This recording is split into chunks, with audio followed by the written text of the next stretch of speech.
किस तरह से हम श्री राम जी को याद करते हैं, कितनी कठिनाई होती है। जैसे 32 दांतों के बीच में जीभ रहती है, ऐसे ही इस लंका के भीतर हमें रहना पड़ता है।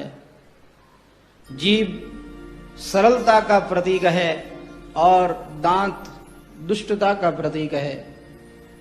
दांत इतने दुष्ट हैं कि जीभ को काट जाते हैं, लेकिन जीभ इतनी सरल है कि उन दांतों को सहलाती है। जीभ सज्जनता का प्रतीक। जैसे साधु व्यक्ति दूसरे के कष्ट को देख नहीं सकता, उसके कष्ट को दूर करने के लिए वह अपनी जान भी जोखिम में डाल देता है और वह प्रयास करता है, प्रयत्न करता है कि सामने वाले का कष्ट दूर हो जाए। उसके लिए उसे चाहे जो करना पड़े वह करता है और उनके दुख को दूर करता है। ऐसे ही दांत में कहीं दर्द हो जाए तो जीभ चुपचाप नहीं बैठ सकती। जीभ बार बार उसके पास जाती है, बार बार पूछती है, बार बार सहलाती है। दांत में अगर कोई कचरा फंस जाए भोजन करते समय में, तो वह जब तक नहीं निकले तब तक जीभ शांत ही नहीं बैठती, बार बार जाएगी, बार बार सहलाएगी, बार बार उसे निकालने का प्रयास करेगी। दांत दुष्ट हैं, बीच में आ जाए तो काट लेंगे, लेकिन फिर भी जीभ अपना कार्य नहीं छोड़ती। संत का भी यही स्वभाव होता है। अब दांत में दर्द है, जीभ को क्या लेना देना, जीभ के क्या फर्क पड़ना है। जीभ को तो कोई दर्द नहीं है, दांत को दर्द है। लेकिन संतों की भी यही गति है। संसारी व्यक्ति परेशान हैं, संसारी व्यक्ति दुख पा रहे हैं, तो संत महापुरुष भी दुख पाने लग जाते हैं, उनके कष्ट को दूर करने का प्रयास करने लग जाते हैं। श्री हनुमान जी महाराज कहते हैं, विभीषण जी आप बेचारे मत बनिए, आप विचार कीजिए। वह जो दांत और जीभ है, उन दांत और जीभ में क्या फर्क है। जीभ जो है वह हमारा जन्म होता है तब से लेकर मृत्यु तक साथ देती है, और दांत बाद में आते हैं और पहले चले जाते हैं। यहां एक बात सिद्ध हो जाती है कि दुष्ट की उम्र कम होती है, सज्जन की उम्र ज्यादा होती है। दुष्ट अपनी दुष्टता से मारा जाता है, जबकि सज्जन व्यक्ति अपनी उम्र से मरता है। दुष्ट व्यक्ति के पाप का घड़ा भर जाए तो वह मारा जाता है। दुष्ट चाहे जितनी दुष्टता करे, सज्जन व्यक्ति को चाहिए कि वह अपनी सज्जनता पर कायम रहे, वह अपनी सज्जनता नहीं छोड़े। देखिए, दुष्ट दुष्टता करे और सज्जन भी उसके साथ वैसा ही व्यवहार करने लग जाए, तो ये तो बात सिद्ध हो गई कि सज्जन की सज्जनता कच्ची और दुष्ट की दुष्टता पक्की। दुष्ट अपना काम ठीक ढंग से कर रहा है तो सज्जन को भी अपना काम ठीक ढंग से करना चाहिए, अपनी सज्जनता पर उसे कायम रहना चाहिए। देखिए, आपको कुछ प्रयास करने की आवश्यकता नहीं है, दुष्ट अपनी दुष्टता से अपने आप मारा जाएगा। ऐसा नहीं है कि जीभ में कम ताकत हो और दांतों में ज्यादा ताकत हो। आप बताइए, ज्यादा ताकत दांतों में होती है या जीभ में होती है? जीभ में, दांतों में? नहीं नहीं, जीभ में ज्यादा होती है। कैसे? अगर बीच बाजार में जाकर के जीभ से किसी को गाली दे तो ये 32 के 32 दांत बाहर आ जाएंगे। इतनी ताकत है इसके अंदर, लेकिन फिर भी यह जीभ ध्यान रखती है, यह दांतों को परेशान नहीं करती है। दांत इसे परेशान करते हैं, लेकिन ये दांतों को परेशान नहीं करती है। और आखिर में अगर परेशान हो जाए तब ये अपनी शक्ति का प्रयोग करती है। डॉक्टर साहब को जाकर के कह दे कि ये दांत मुझे परेशान करते हैं, तो डॉक्टर क्या करेंगे? तुरंत उन दांतों को खींच करके बाहर निकाल देंगे, सारे दांत बाहर, एकदम मैदान खाली हो जाता है, केवल जीभ अकेली बचती है। अब केवल उसी का राज हो जाता है। तो ज्यादा परेशान करे तब जीभ अपनी शक्ति का प्रयोग कर दी है, और जीभ जैसे ही अपनी शक्ति का प्रयोग कर दी है, सारे दांत बाहर। तो यह दांत दुष्ट है, जीव सरलता का प्रतीक है। संत महापुरुष भी इस संसार के अंदर कष्ट देने वाले लोगों को, अपकार करने वाले लोगों को भी उपकार ही करते हैं, उनको शिक्षा ही देते हैं, उनका भला ही चाहते हैं। तो विभीषण जी कहते हैं कि सुनहु पवन श्रुत रहनी हमारी, जिमि दसननि महु जीव विचारी। विभीषण जी का और श्री हनुमान जी महाराज का यहाँ बहुत सुंदर संवाद है। श्री विभीषण जी महाराज, उन्होंने भगवान के विषय में पूछा, हनुमान जी ने भगवान के बारे में बताया, और अंत में श्री हनुमान जी महाराज कहते हैं, विभीषण जी एक बात कहूं, एक कमी आप में है और एक कमी मुझ में है। कहा क्या? हनुमान जी ने कहा, देखो विभीषण जी, मैंने श्री राम जी का दर्शन कर लिया, मैं श्री राम जी से मिल लिया, उनका दास हूं, उनका सेवक हूं, लेकिन अभी तक मैंने जगत जननी मां जगदम्बा सीता माता का दर्शन नहीं किया, मैं उनके दर्शन से वंचित हूं। और आपने सीता माता का दर्शन कर लिया, आप श्री राम जी के दर्शन से वंचित हैं, तो आप अपने एक काम करते हैं, आप मुझे श्री जानकी मैया से मिला दो, तो मैं आपको श्री राम जी से मिला दूंगा, ये मेरा वादा रहा। कहा ठीक है, मैं आपको जानकी जी से मिला दूंगा, लेकिन ये लंका है, यहाँ के भी कुछ नियम है, मैं साथ जाकर के बता नहीं सकता, परंतु सीता जी से मिलने की युक्ति जरूर बता सकता हूं।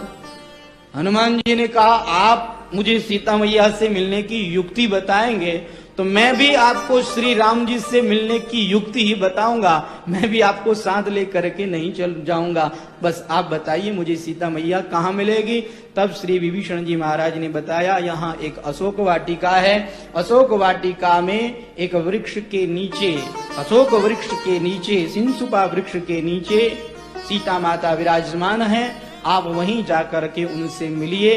श्री विभीषण जी महाराज को प्रणाम करके श्री हनुमान जी महाराज, जो ब्राह्मण का रूप बनाए हुए थे, वो बिल्कुल उन्हीं के सामने छोटे से वानर बन गए।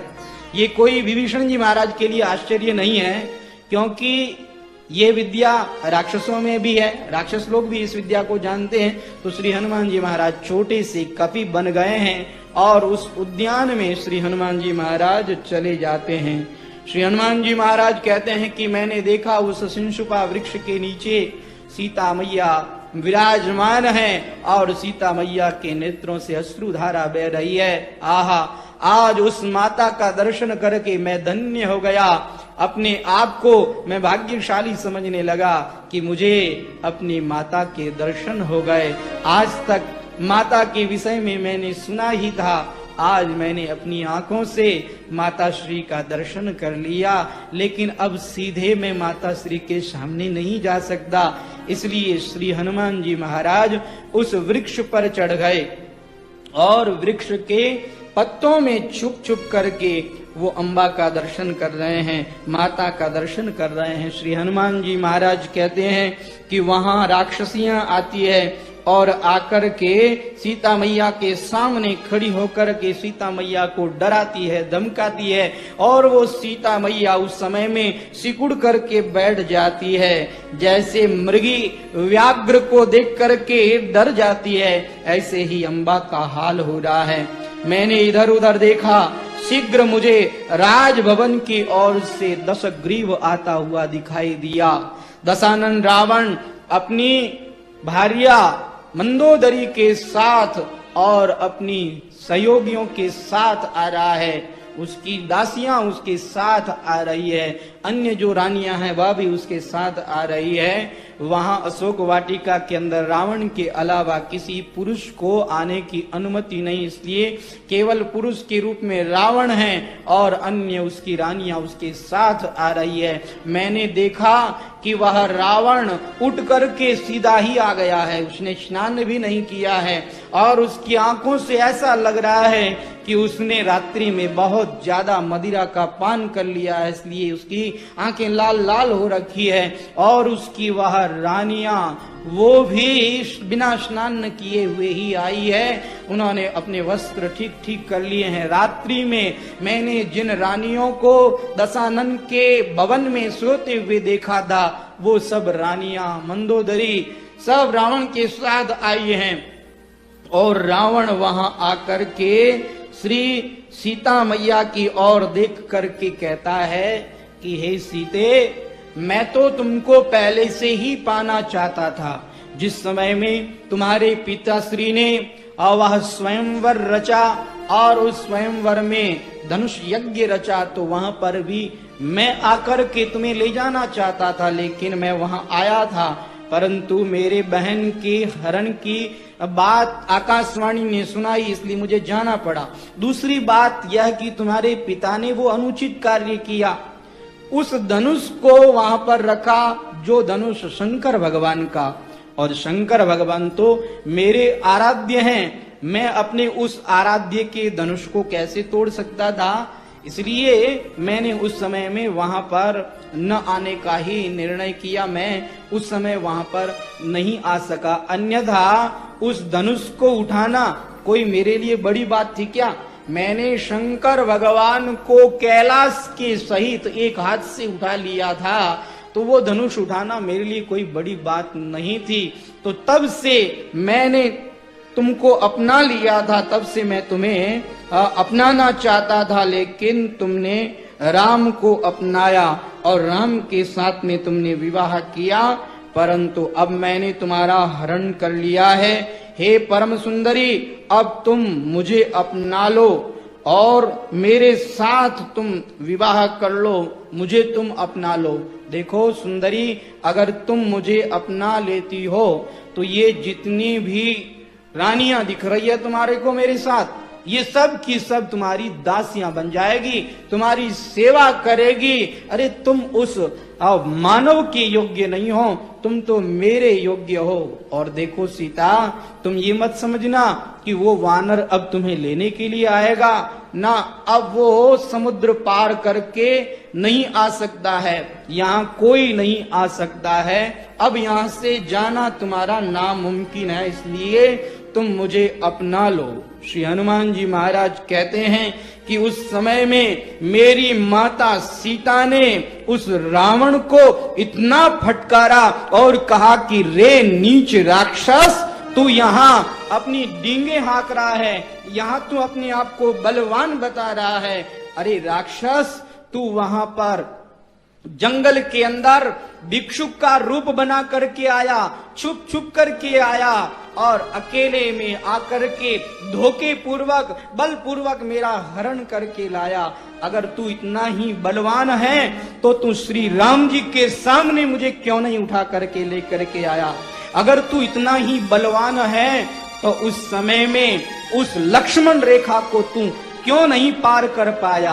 लक्ष्मण रेखा को पार करने में तो तू डर रहा था, इसलिए तूने ढोंग रचा, साधु का वेश बनाया और भिक्षा के बहाने से मुझे तूने इस पार बुला लिया, लक्ष्मण रेखा को पार करा करके तूने मुझे बुला लिया और फिर धोखे पूर्वक मेरा हरण कर लिया और अपने आप को बलवान कहता है। अरे तू नीच है, राक्षसाढ्यम है। माता सीता ने इस तरह से उसे फटकारा और माता सीता ने वहां पर एक तिनका अपने पास में ले लिया है।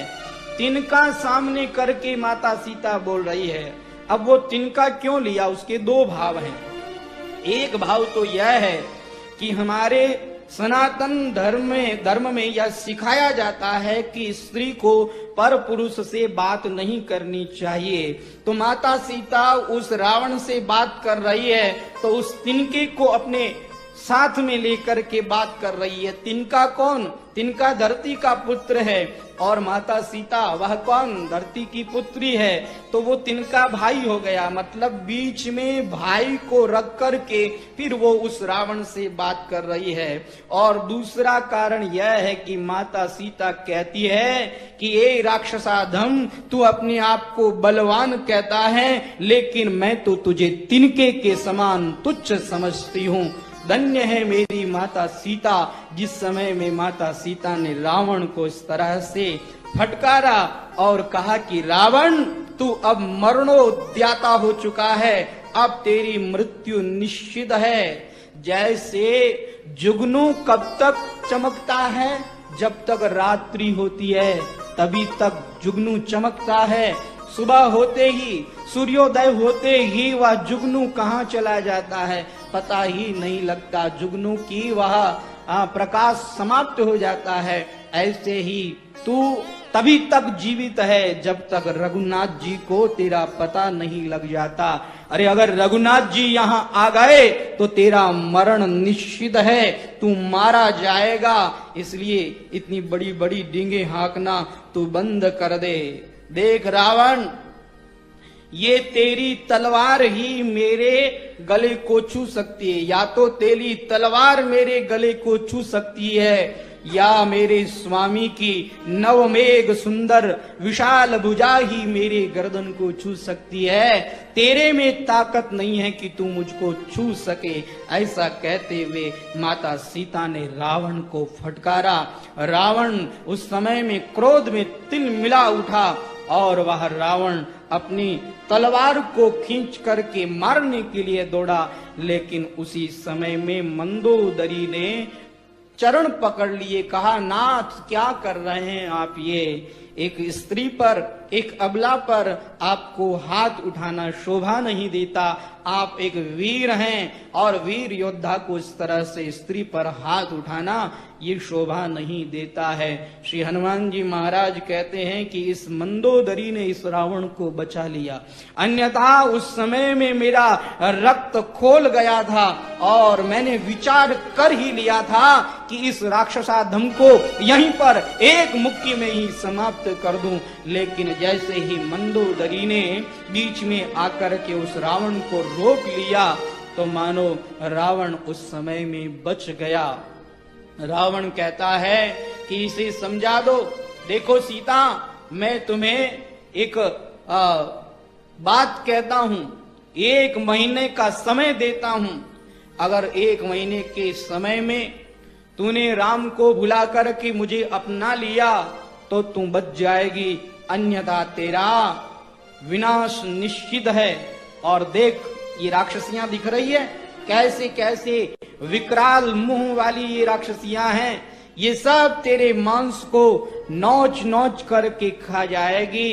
ये राक्षस लोग तुझे खा जाएंगे, इसलिए तू 1 महीने के भीतर मान जा, मैं तुझे 1 महीने का समय देता हूं। ऐसा कह करके रावण वहां से चला गया और राक्षसियों से कहा कि इस सीता पर अब दया करने की कोई आवश्यकता नहीं है। इस सीता को डराओ धमकाओ, जैसे करना है करो। अब तो वो राक्षसियां आ गई, सीता जी को चारों ओर से घेर लिया और वो सीता जी को डराने लगी, धमकाने लगी। कोई अपने उन नाखूनों को सीता जी को दिखा करके डराती है, कोई अपने उन विकराल दाढ़ों को दिखा करके सीता जी को डराती है। सीता माता ने आंखें बंद कर ली है। उस समय में हनुमान जी महाराज कहते हैं, मेरे तो मन में आया इन सभी राक्षसियों को अभी समाप्त कर दूं, लेकिन फिर उन राक्षसियों को बचा लिया। एक राक्षसी जो 3 वेणियां की हुई, जिसका नाम था त्रिजटा, वह आ गई और वो आकर के कहने लगी कि अरे राक्षसियों, तुम क्यों मरने के लिए उतावली हो रही हो? तुम्हें पता है अभी अभी जब दशग्रीव रावण आए थे, उससे पहले मुझे एक स्वप्न आया था और स्वप्न में मैंने क्या देखा कि दशग्रीव रावण को एक गधे के ऊपर बिठाया हुआ है, दक्षिण दिशा की ओर ले जा रहे हैं। एक वानर आया है और उसने आकर के सारी लंका को जला दिया है और जला करके वह रावण को गधे पर बिठा करके ले जा रहा है। और विभीषण जी महाराज श्वेत वस्त्र पहने हुए इस राजगद्दी पर सुशोभित हो रहे हैं। विभीषण जी को राज दे दिया गया है। मैंने ऐसा स्वप्न देखा है। और देखो, यह सुबह सुबह का स्वप्न है। सुबह सुबह का स्वप्न सत्य होता है, निश्चित रूप से ऐसा ही होगा। और देखो, ये स्वप्न 1-2 दिन में ही पूरा होने वाला है। 1-2 दिन में ही यह सच्चा होने वाला है। अब तो वो सब राक्षसियां डर गई, घबरा गई, सीता मैया के श्री चरणों में गिर गई और कहती है कि देवी तुम मुझे माफ करना, हम राक्षसियां है ही ऐसी, हमने आपको डराया धमकाया अपराध किया, हमें माफ कर देना।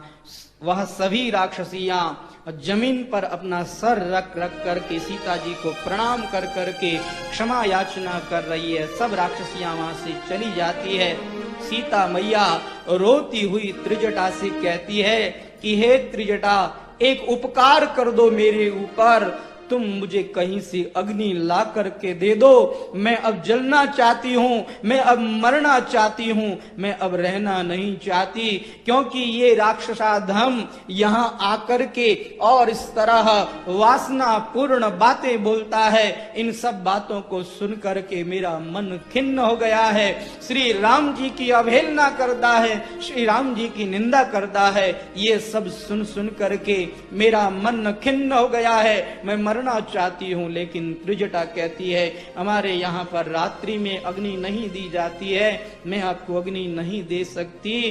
त्रिजटा प्रणाम करके वहां से चली जाती है। श्री हनुमान जी महाराज कहते हैं जब मैंने मेरी अम्बा की ये स्थिति देखी, अश्रु पूरित उनके नेत्रों को देखा, उनकी वो दशा देख करके मेरे नेत्रों से भी अश्रुधारा बहने लग गई और मैंने कहा कि माता आप अग्नि मांग रही हो। जो सीता माता साक्षात जगत जननी है, उन जगत जननी को एक तुच्छ राक्षसी के सामने अग्नि के लिए याचना करनी पड़ रही है और वो अग्नि भी दी नहीं जा रही है। हे माते, मैं यह संकल्प करता हूं, इन्होंने आपको अग्नि नहीं दी है, कल मैं इस पूरी लंका को ही अग्नि दे दूंगा, पूरी लंका के अंदर आग ही आग फैला दूंगा। श्री हनुमान जी महाराज उस अशोक वृक्ष के ऊपर बैठे हैं। माता सीता अपने आप को कोस रही है कि मैंने देखो कितना बड़ा भारी अपराध किया। एक तो मैंने यह अपराध किया कि मेरे देवर लक्ष्मण, उन्होंने जो रेखा खींची थी लक्ष्मण रेखा, उन्होंने मना किया था इसके भीतर ही रहना, लेकिन मैं भीतर न रह करके बाहर चली गई। मैंने भक्त का अपराध कर दिया। उन्होंने मुझे कहा कि नहीं, ऐसा नहीं हो सकता, मेरे श्री राम जी पर कोई आपत्ति नहीं आ सकती, लेकिन मैंने अपने देवर लक्ष्मण को कटु वचन कहे, मैंने भक्तापराध किया। बस उसी भक्तापराध का यह दंड मुझे मिला है कि श्री राम जी की विरह रूपी अग्नि में मुझे जलना पड़ रहा है। श्री सीता मैया उस समय में वहां रोने लग जाती है और श्री राम जी हनुमान जी महाराज कहते हैं सीता मैया की वह स्थिति मुझसे देखी नहीं जा रही थी। सीता माता कहती है कि मैंने अग्नि मांगी, मुझे अग्नि नहीं मिली, कोई बात नहीं, मेरी ये वेणी बहुत लंबी है, मैं इसी से ही आत्महत्या कर लूंगी, इसे गले में बांध करके मैं मर जाऊंगी। सीता मैया की वो विरह की अवस्था देख करके श्री हनुमान जी महाराज बहुत रोए और श्री हनुमान जी महाराज ने सीता माता के दुख को दूर करने के लिए वहां पर राम कथा गानी आरंभ कर दी। राम कहानी सुनो रे राम कहानी, राम कहानी सुनो रे राम कहानी, राम कहानी सुनो रे राम कहानी। कहत सुनत आवे,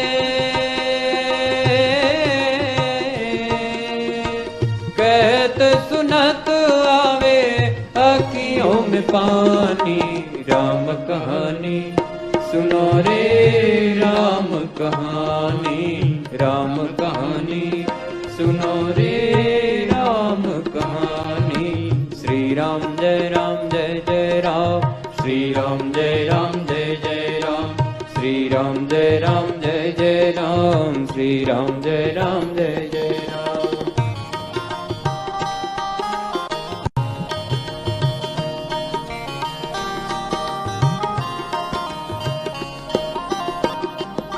दशरथ के राज दुलारे, कौशल्या की आंख के तारे। दशरथ के राज दुलारे, कौशल्या की आंख के तारे। वे सूर्य वंश के सूरज, वे रघुकुल के उजियारे। वे सूर्य वंश के सूरज, वे रघुकुल के उजियारे। राजीव नयन बोले, राजीव नयन बोले, मधुबरी बानी। राम कहानी सुनो रे, राम कहानी, राम कहानी सुनो रे, राम कहानी। कहत सुनत आवे,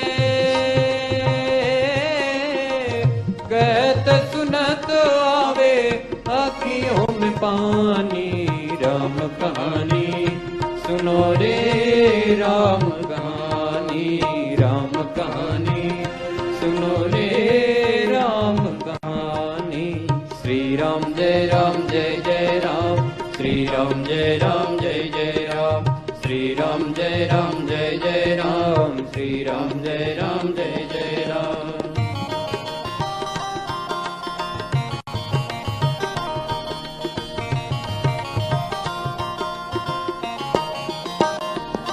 शिव धनुष भंग प्रभु करके, ले आए सीतावर के। शिव धनुष भंग प्रभु करके, ले आए सीतावर के। घर त्याग भये वनवासी, पितु की आज्ञा सिर धर के। घर त्याग भये वनवासी, पितु की आज्ञा सिर धर के। लखन सियाले संग, लखन सियाले संग, छोड़ी रजधानी। राम कहानी सुनो रे, राम कहानी, राम कहानी सुनो रे, राम कहानी। श्री राम जय राम जय जय राम, श्री राम जय राम जय जय राम, श्री राम जय राम जय जय राम, श्री राम जय राम जय जय राम।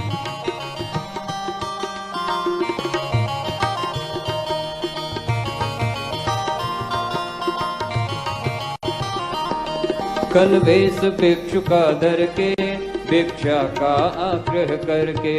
कल वेश भिक्षु का धर के, भिक्षा का आग्रह करके।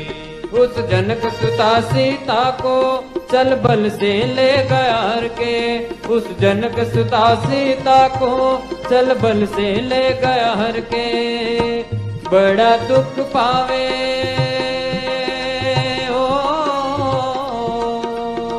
बड़ा दुख पावे राजा, राम जी की रानी। राम कहानी सुनो रे, राम कहानी, राम कहानी सुनो रे, राम कहानी। श्री राम जय राम जय जय राम, श्री राम जय राम जय जय राम, श्री राम जय राम जय जय राम, श्री राम जय राम जय जय राम।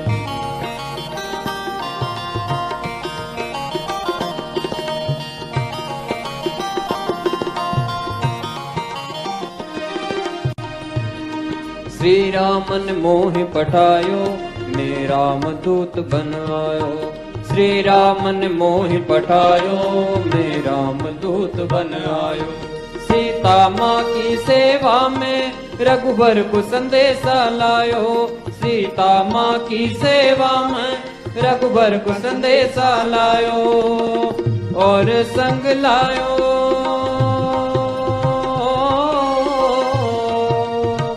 और संग लायो प्रभु मुद्रिका निशानी। राम कहानी सुनो रे, राम कहानी, राम कहानी सुनो रे, राम कहानी। कहत सुनत आवे, कहत सुनत आवे, आँखियों में पानी। राम कहानी सुनो रे, राम कहानी, राम कहानी सुनो रे, राम कहानी। श्री राम जय जय राम, श्री राम जय जय राम, श्री राम जय जय राम, श्री राम जय जय राम।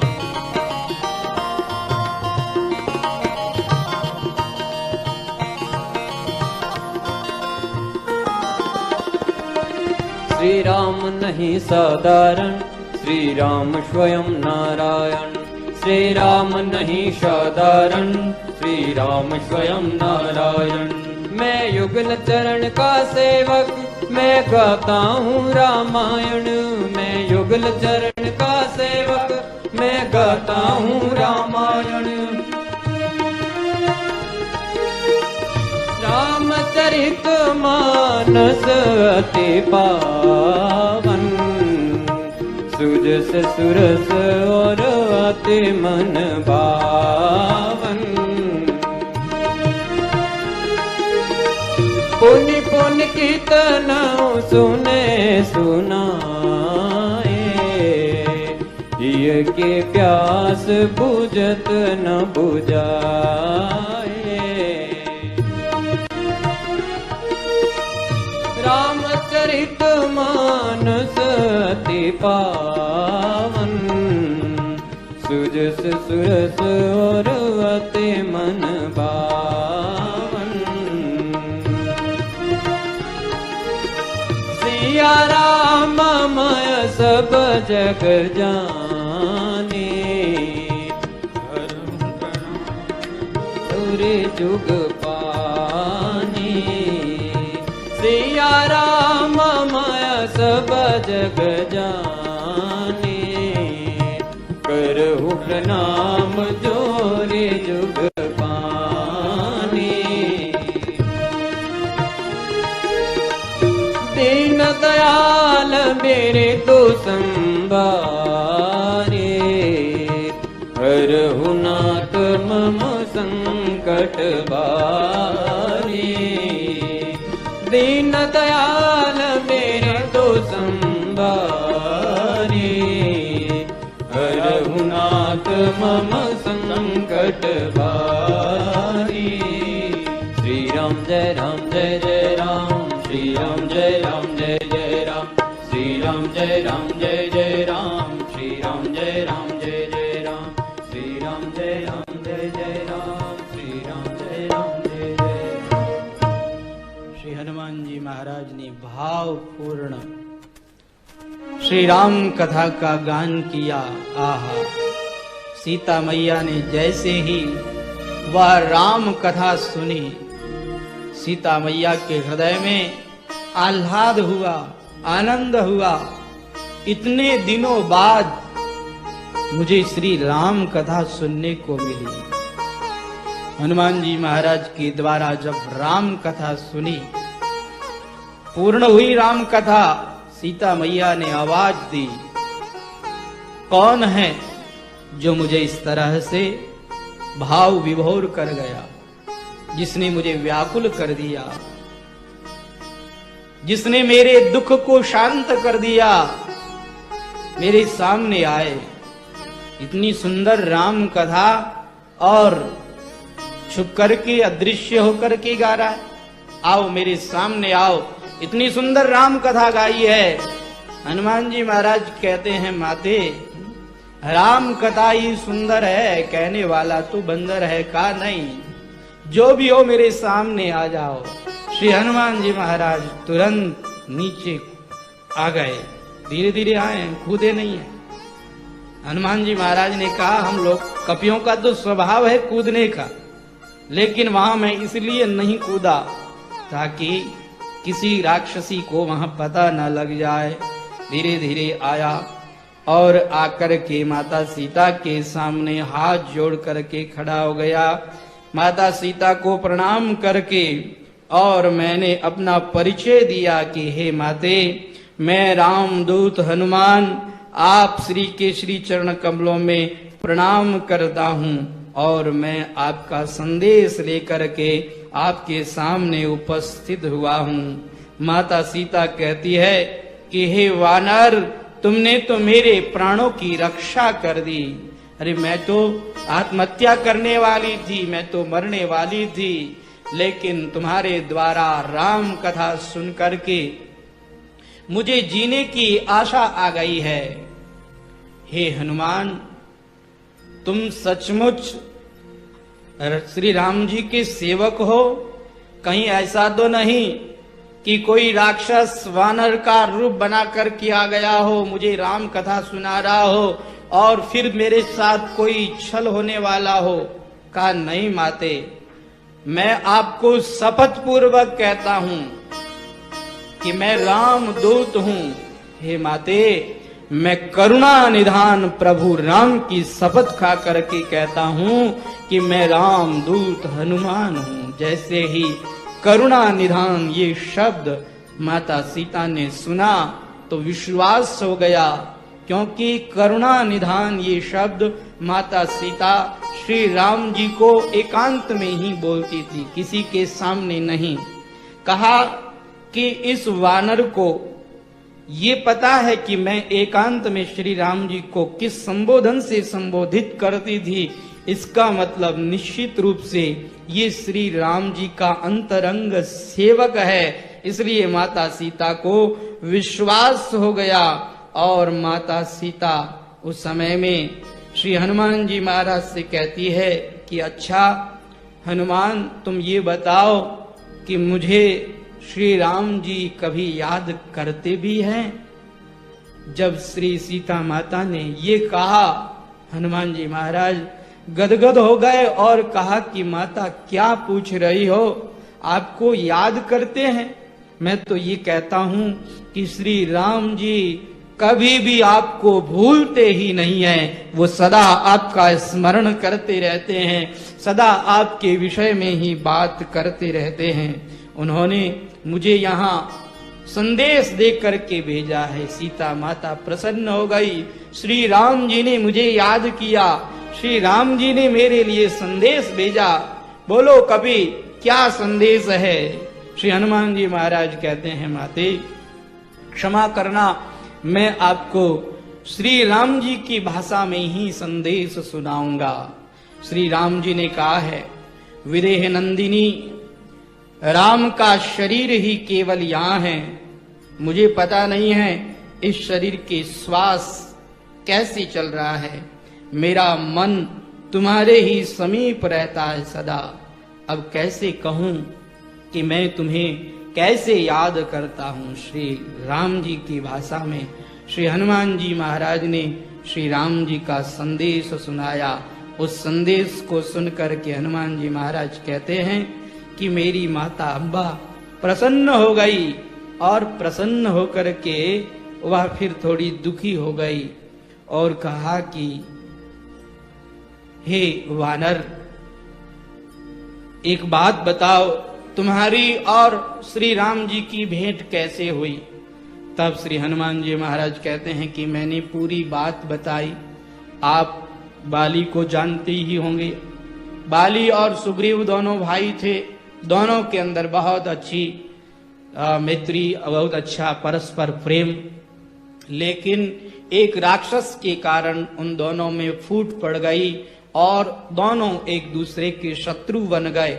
सुग्रीव के साथ मैं पर्वत पर रहता था और वहां पर बाली आ नहीं सकता था, वहां पर श्री राम जी आए, मैंने श्री राम जी को पहचान लिया, श्री राम जी के श्री चरणों में प्रणाम करके मैंने अपना परिचय दिया और श्री राम जी से आग्रह किया कि आप सुग्रीव पर कृपा करें, सुग्रीव के साथ मित्रता करें।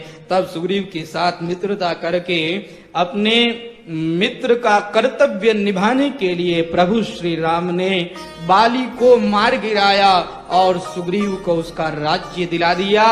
अब सुग्रीव के साथ में लाखों करोड़ों की सेना है, वानर सेना है, और उस वानर सेना के साथ में हम यहाँ आएंगे और प्रभु श्री राम इस राक्षसाधम को मार करके आपको लेकर के चले जाएंगे। सीता माता कहती है कि वानर सेना से होगा क्या? होंगे तो सब वानर तुम्हारे ही जैसे। हनुमान जी महाराज कहते हैं जब माता ने ये कहा कि तुम्हारे ही जैसे वानर होंगे, तो उसी समय में माता को विश्वास दिलाने के लिए मैंने जय श्री राम की ध्वनि करते हुए अपने शरीर को बढ़ाया और मैं पर्वताकार हो गया, कनक भूधराकार शरीरा। श्री हनुमान जी महाराज ने जब अपना शरीर बढ़ाया, माता सीता ऐसे देखने लगी और देख करके कहने लगी, हनुमान विश्वास हो गया मुझे कि तेरे जैसे वानर अगर श्री राम जी के साथ हैं, तब तो श्री राम जी को यहाँ इस रावण को मारने के लिए कोई मेहनत नहीं करनी पड़ेगी। तुरंत मैं उस समय में छोटा सा बन गया, माता सीता के श्री चरणों में मैंने प्रणाम किया। आहा, माता सीता प्रसन्न हो गई और माता सीता ने प्रसन्न होकर के उस समय में मुझे आशीर्वाद दिया। आशीर्वाद देते हुए माता सीता ने कहा, आशीष दीनी राम प्रिय जाना, आशीष दीनी राम प्रिय जाना, हो तात बलशील निधाना, हो तात बलशील निधाना, अजर अमर गुण निधि सुत हो, अजर अमर गुण निधि सुत हो, करहूं बहुत रघुनायक छोहूं, करहूं बहुत रघुनायक छोहूं। श्री सीता माता ने अपने दोनों हाथों से श्री हनुमान जी महाराज को आशीर्वाद दिया और आशीर्वाद देते हुए कहा कि तुम बल और शील के भंडार हो जाओ, अजर हो जाओ, अमर हो जाओ और गुणों के भंडार हो जाओ, और श्री रघुनाथ जी से तुम अत्यधिक स्नेह करो, रघुनाथ जी तुमसे अत्यधिक प्रेम करे। ऐसा माता सीता ने आशीर्वाद दे दिया। आहा, श्री हनुमान जी महाराज कहते हैं, मुझे आज इतनी प्रसन्नता हुई, इतनी प्रसन्नता हुई कि मेरी माता ने मुझे पुत्र रूप में स्वीकार कर लिया। माता ने कहा कि अजर अमर गुण निधि सुत होऊं, हे वत्स तुम अजर और अमर गुणों के भंडार हो जाओ। मेरी माता ने मुझे वत्स कह कर के पुकार दिया। हनुमान जी महाराज कहते हैं, मेरे लिए ये सबसे बड़ी निधि, सबसे बड़ा खजाना माता सीता ने मुझे अपने पुत्र रूप में स्वीकार कर लिया। माता सीता ने जिसे पुत्र रूप में स्वीकार किया, वो हनुमान जी महाराज कोई साधारण हो सकते हैं क्या? इसीलिए श्री गोस्वामी तुलसीदास जी महाराज ने कहा, हनुमान सम नहीं बड़ भागी, हनुमान सम नहीं बड़ भागी, नहीं को राम चरण अनुरागी, नहीं को राम चरण अनुरागी। हनुमान सम नहीं बड़ भागी, हनुमान सम नहीं बड़ भागी, नहीं को राम चरण अनुरागी, नहीं को राम चरण अनुरागी। हनुमान जी के समान कोई बड़भागी नहीं है, क्योंकि हनुमान जी महाराज माता सीता के ज्येष्ठ पुत्र हैं, लव कुश तो छोटे हैं। हनुमान जी महाराज सबसे बड़े पुत्र हैं। मारवाड़ी में अपने कहते हैं मोबरो बेटो, तो श्री हनुमान जी महाराज सीता माता के सबसे ज्येष्ठ पुत्र हैं। हनुमान जी महाराज को बड़ी प्रसन्नता हुई है, बड़ा आनंद हुआ है। गोस्वामी श्री तुलसीदास जी महाराज ने हनुमान जी महाराज के लिए यही कहा, हनुमान जी के समान कोई बड़भागी नहीं है। क्यों नहीं है बड़भागी, उसका कारण बताते हैं। सीता माता ने हनुमान जी महाराज के लिए कहा कि गुण निधि, अजर अमर गुण निधि सुत हो, तुम गुणों के भंडार हो जाओ। देखिए, इस संसार के अंदर गुण भी है तो दोष भी है। कई व्यक्तियों में गुण है तो उसके साथ साथ दोष भी है, किसी में दोष ही दोष है तो उसके साथ गुण भी है। कोई भी व्यक्ति पूर्ण गुणी नहीं हो सकता, कोई भी व्यक्ति पूर्ण दोषी नहीं हो सकता। गुण और दोष दोनों उसके भीतर हैं। श्री हनुमान जी महाराज, इनके अंदर तो गुण ही गुण है, दोष है ही नहीं। इसलिए कहा हनुमान सम नहीं बड़ भागी। इनके अंदर गुण ही गुण हैं। ये तो गुणों के भंडार हैं। गुणों के भंडार क्यों हैं? क्योंकि हम लोग तो प्रकृति में हैं, इसलिए हमारे अंदर गुण और दोष है, क्योंकि प्रकृति में गुण और दोष दोनों हैं। हम लोग प्रकृति के वश में हैं, लेकिन प्रकृति जिनके वश में है, ऐसी माता सीता ने श्री हनुमान जी महाराज को अजर अमर और गुण निधि होने का भंडार कह दिया, तो उनके अंदर दोष कैसे हो सकता है? श्री हनुमान जी के अंदर कोई दोष नहीं, कोई विकार नहीं, केवल गुण ही गुण भरे हुए हैं। इस संसार में गुण और दोष है। एक आदमी जब से युवक होता है तभी से उसकी दाढ़ी आ जाती है, और दाढ़ी जब आ जाती है तो वो आदमी न तो किसी महात्मा से शिकायत करता है, न किसी भगवान से शिकायत करता है कि हे भगवान, ये दाढ़ी आपने क्यों दे दी, रोज काटनी पड़ती है। दाढ़ी जब भी आए तो तुरंत वह शस्त्र तैयार रखता है, काट लेता है। ऐसे ही यह जो विधाता ने सृष्टि बनाई है, इस सृष्टि के अंदर गुण भी है और दोष भी है। तो अगर दोष भीतर आ जाए तो उसमें न तो महात्मा को शिकायत करे, न भगवान को शिकायत करे। उस समय में क्या करे? उस समय में भजन और ध्यान करे, क्योंकि दोष को काटने का शस्त्र भजन और ध्यान ही है। राम नाम ही है जिसके द्वारा आपके दोष काटे जा सकते हैं। तो भजन ध्यान रूपी शस्त्र को सदा तैयार रखना चाहिए। जैसे ही दोष बढ़े, तुरंत भजन ध्यान के द्वारा उन दोषों को काट देना चाहिए। इस संसार के अंदर लोगों की क्या कमी है कि गुण ही गुण भरे हुए हैं, लेकिन अगर एक भी दोष दिखाई दे तो सारे गुणों को भूल जाते हैं और केवल दोषी ही उसे बता देते हैं। कहते हैं ये तो बड़े खराब हैं। अरे भैया, इनके अंदर गुण कितने हैं वो आप देख नहीं रहे हो, केवल दोष ही दोष देख रहे हो। जैसे हमारे महाराज युधिष्ठिर महाराज को लोग धर्मराज कहते हैं, क्योंकि वो धर्म का पालन करते हैं, सदा सत्य के मार्ग पर चलते हैं। महाराज युधिष्ठिर ने कभी भी धर्म के मार्ग को नहीं छोड़ा है। क्यों नहीं छोड़ा? क्योंकि हमारा शास्त्र कहता है कि नहीं असत्य समपातक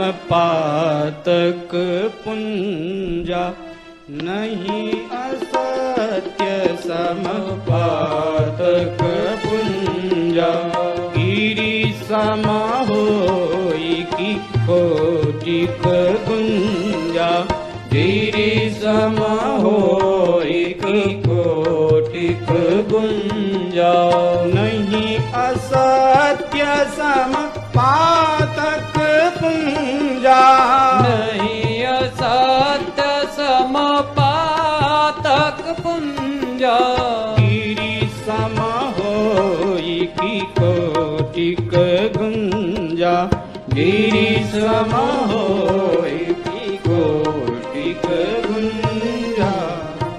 नहीं असत्य सम पातक पुंजा, असत्य के समान कोई पाप नहीं है, अपराध नहीं है।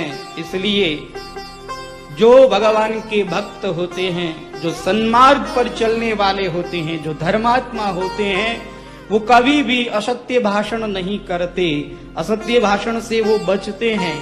इसीलिए हमारे महाराज युधिष्ठिर के जीवन की ये विशेषता कि उन्होंने कभी भी अपने जीवन में झूठ नहीं बोला। एक बार उन्होंने झूठ बोला, वह भी भगवान श्री कृष्ण के कहने पर। अश्वत्थामा हता नरो वा कुंजरो वा, ये उन्होंने झूठ बोला कि अश्वत्थामा मारा गया। अब अश्वत्थामा नाम का हाथी मारा गया या आपका बेटा अश्वत्थामा मारा गया, ये पता नहीं। तो ये वाक्य उन्होंने धीरे से बोल दिया, तो ये एक उन्होंने झूठ बोला। एक व्यक्ति एक महात्मा जी से आकर के कहता है कि आप युधिष्ठिर को धर्मात्मा कहते हैं, धर्मराज कहते हैं। हम तो कहते हैं कि वो साधारण धर्मात्मा भी नहीं हो सकते, क्योंकि उन्होंने जुआ खेला। अरे जुआ खेलना ये कोई धर्म होता है क्या? उन्होंने जुए में अपनी स्त्री को भी दांव पर लगा दिया और आप उन्हें धर्मात्मा कहते हैं, आप उन्हें धर्मराज कहते हैं। हम तो उन्हें धर्मात्मा नहीं मानते। तो उन महात्मा जी ने बड़ा सुंदर जवाब दिया। उन्होंने कहा कि देखो, यह जो सृष्टि है, इस सृष्टि के अंदर एक विधाता ही ऐसे हैं जिनके अंदर कोई दोष नहीं है। और जितने भी लोग हैं, किसी के अंदर गुण ज्यादा है, किसी के अंदर अवगुण ज्यादा है। थोड़े थोड़े गुण अवगुण सबके भीतर हैं। आप कहते हैं कि वो अधर्मात्मा भी नहीं। देखो, बच्चा स्कूल में जाता है, जिस बच्चे के 80 नंबर आए हों तो उसको आप फेल कहेंगे या पास कहेंगे? का उसको तो हम पास कहेंगे। अरे 80 नंबर कम आए हैं, का कोई बात नहीं, 80 नंबर कम आए हैं तो क्या हुआ, अब 20 नंबर कम आए हैं तो क्या हुआ, 80 नंबर लेकर के आया है वह तो बिल्कुल पास माना जाएगा। तो कहा फिर आप महाराज युधिष्ठिर के अंदर दोष ही दोष क्यों देख रहे हैं? एक उनके द्वारा गलती हो गई तो उस गलती के पीछे आप उनको धर्मात्मा कहना छोड़ देंगे? आप वो 20 नंबर काट लीजिए और तो उन्हें धर्मात्मा मान लीजिए। तो लोग केवल दोषों की तरफ देखते हैं, गुणों की तरफ नहीं देखते। जबकि प्रकृति का ये नियम है कि यहाँ पर गुण और दोष दोनों हैं। जड़ चेतन गुण दोषमय विश्व कीन करतार, संत हंस गुण गहहि पय परिहरि बारी विकार। इस संसार के अंदर गुण और दोष दोनों मिलते हैं, लेकिन हमारे श्री हनुमान जी महाराज के अंदर तो केवल गुण ही गुण है। ये बात रावण भी मानता है। कहते हैं जिस समय में अंगद रावण की सभा में गया है तो वहां रावण की सभा में रावण अंगद से कहता है कि देखो, तुम्हारा वह राम, वह तो स्त्री के वियोग में रोता रहता है और उसका भाई अपने भाई के दुख को देख करके रोता रहता है, और वो सुग्रीव और तुम तो समुद्र के किनारे खड़े पेड़ हो, कब गिर जाओगे कुछ पता नहीं है। और वो नल नील, अरे वो तो शिल्पकारी हैं, वो तो एक कारीगर हैं। और वो जामवान, वो तो बूढ़ा मंत्री है, वो क्या कर पाएगा, वो तो केवल सलाह दे सकता है, वो कुछ नहीं कर सकता है। तुम्हारे अंदर कोई ताकतवर नहीं है। हाँ, वो वानर जो हमारे यहाँ आया था, लंका को जला करके चला गया था, वास्तव में वह बलवान है और शीलवान भी है। बल भी है उसके अंदर और शील भी है उसके अंदर। हनुमान जी महाराज की यह विशेषता, बल भी है और उनके अंदर शील भी है। देखिए, बल होना ये कोई बड़ी बात नहीं है, बल के साथ साथ शील का होना बहुत बड़ी बात होती है।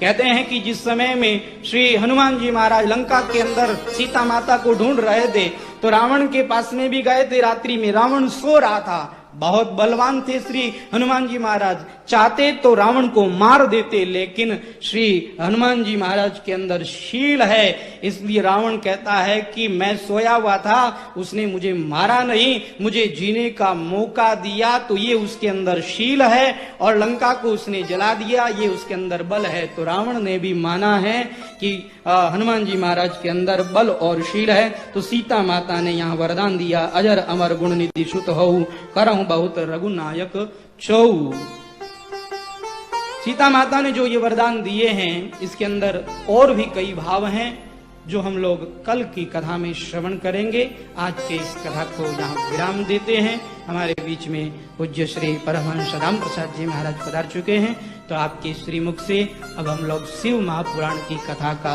श्रवण करेंगे। बोलिए आनंद कंद भगवान की जय।